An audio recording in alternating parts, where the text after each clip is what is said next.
In the ruby folds of the puddled gown, my bride of flowers is driving around the grim dark streets of St. Hilda's old town, stopping to offer tea, food, condoms, lube to the working girls on lamp-lit corners, giving out info on support services, refuges, clinics and morsels of care to help them through their cold shifts of punters, pangs and pricks.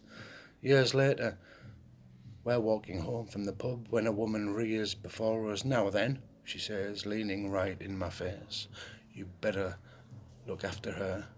She has the heart of an angel.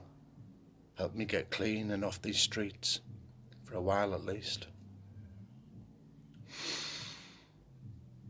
There's no way of knowing how much lasting damage the hemorrhage has already caused. The daughter of the Minotaur asks my love if she knows her name, date, place of birth, where she thinks she is, who the Prime Minister is, all relative questions, and somehow I realise this nowhere is a hospital. Mr. Mukherjee is serenely slaying the Minotaur, his scalpel slicing through fur and flesh. Someone is crying, someone is wailing. Not the horned god, or his daughter, wound in pleats of floral curtain, nor my flower wife. The sound seems to emanate from me. I think I will cry for a while longer. One drop of blood for a red rose petal, one tear for feathery helplessness, 2 drops of blood for old retributions, 2 tears for not remembering it all, 3 drops of blood to start a miscarriage, 3 tears for a child that floats away, 4 drops of blood to seal a deal, 4 tears to suppress pain and fear, 5 drops of blood as a simple sacrifice, 5 tears for the ache of joy and glee, 6 drops of blood to make things real, 6 tears to serve seedlings in barren soil, 7 drops of blood to secure a future, 7 tears to shed the weight of years. Theseus extracts the still pumping heart of the bovine beast. I wonder if he has any inkling of how he will betray Ariadne. Having led her on, he'll leave her marooned. How he's fated to forget to change the colour of the sails, how his father will fling himself, grief-stricken, from the cliffs and into the grinding, insatiable breakers. Right now, he's the hero, dispenser of life and death, hope and meat for the dogs. He feeds the hounds the Minotaur's heart and announces the operation's been a success. Now we must wait to see how she responds.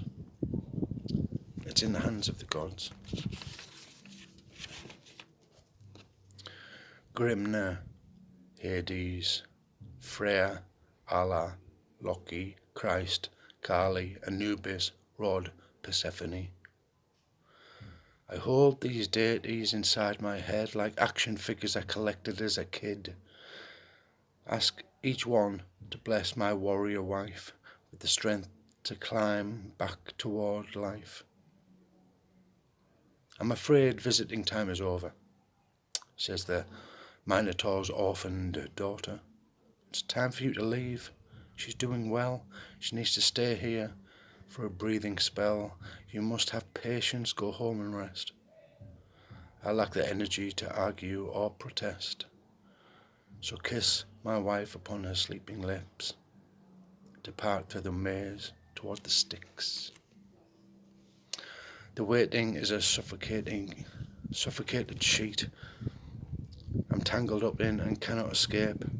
Our home is the empty hull of a ship, drifting out into uncharted waters.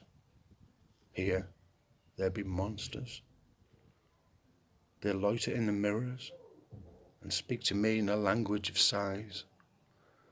I pace rooms, mapping their meridians, hang my breath on the mask like an ensign, scan the flat, featureless skylines, the sun drowning in the insatiable sea, through the mirage of houses opposite, repeating the question I cannot be sure of. Did I glance back as I left the labyrinth? We're staying at Lady Thornhouse, where we stayed the night after we were married 30 years ago. Beside me she sleeps off a long day, headaches, brain fatigue, but she is walking now, remembering, winding me up, as she always does. But we are both treading on the ground, scattered with snail shells, expecting a replay at any point, just 'cause it might, more anchored to each fragile instant, though the next seems partially out of reach. Tomorrow we plan to drive down to the beach, beyond the fields of bullocks with sad coal eyes, climb over the dunes to spend some time with the shifting permanence of sand, sea, wind.